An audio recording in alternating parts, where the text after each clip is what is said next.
इब्न अब्बास रजी अल्लाहु अन्हु बयान करते हैं कि हजरत आदम अलैहिस्सलाम की औलाद के दो कबीले थे। हजरत शीस अलैहिस्सलाम की औलाद पहाड़ों पर रहती थी, जबकि काबिल की औलाद मैदानों में आबाद थी।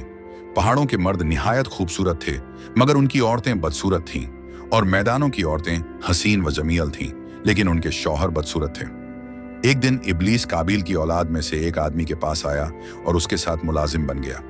उसने एक बांसुरी जैसा साज बनाया और उसमें ऐसी धुन बजाई जो किसी ने पहले कभी ना सुनी थी।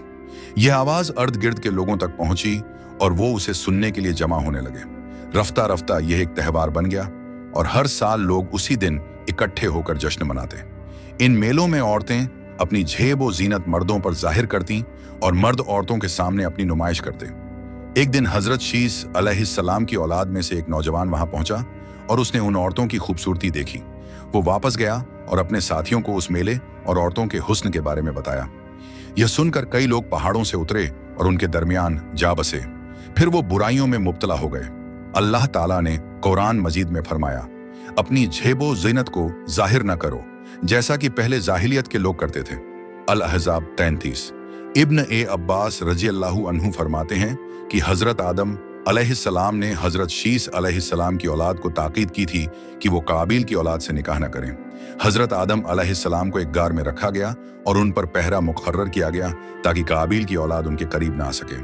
इसके बावजूद शीस अलैहिस्सलाम के 100 खूबसूरत बेटों ने कहा, आओ देखें कि हमारे कजनों काबिल की औलाद ने क्या कुछ किया है। चुनांचे वो नीचे उतरे और काबिल की औलाद की हसीन औरतों को देखा। उन औरतों ने उन मर्दों को रोक लिया। फिर शीस अलैहिस्सलाम के मजीद 100 बेटे उतरे और वो भी औरतों के पास जाकर रुक गए। आखिरकार बाकी सब भी नीचे उतर आए और इस तरह गुनाह और बुराई आम हो गई। दोनों कबीलों के दरमियान शादियां और ताल्लुकात कायम हो गए। काबिल की औलाद बढ़ती गई, यहां तक कि वो जमीन पर फैल गए और हर तरफ फसाद करने लगे। चुनांचे अल्लाह ताला ने उनकी तरफ हजरत नूह अलैहिस्सलाम को नबी बनाकर भेजा। उस वक्त हजरत नूह अलैहिस्सलाम की उम्र 50 बरस थी। वो अपनी कौम में 950 बरस तक रहे। वो उन्हें अल्लाह की तरफ बुलाते, उसकी कौदरत से डराते और उसके अजाब से खबरदार करते रहे।